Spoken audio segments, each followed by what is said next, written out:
Welcome to the Rim Break Rodeo. We hope this video helps.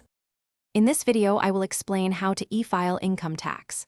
First, ensure you have all your income statements, like Form W-2s and 1099, and any deduction records ready.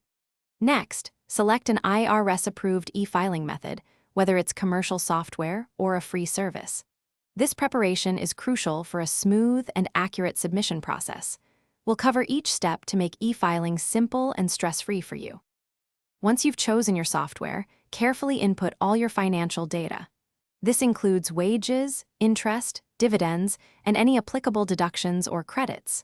The software will guide you through each section, helping to calculate your tax liability or refund. Always double-check every entry for accuracy before proceeding.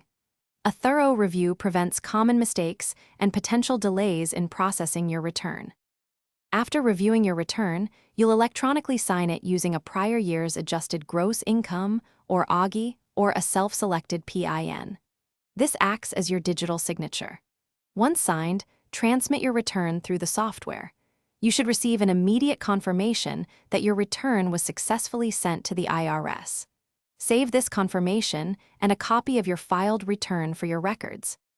After filing, you can track your refund status online using the IRS Where's My Refund tool, usually within 24 hours. If your return is rejected, don't worry. It's often due to a simple error like an incorrect Social Security number or AGI. Correct the issue and resubmit promptly. Also, for those who love to read, check out the description for a link to the new Kindle Paperwhite and other great deals. Keeping good records is key for future reference. Thanks for watching. Consider subscribing if we helped you.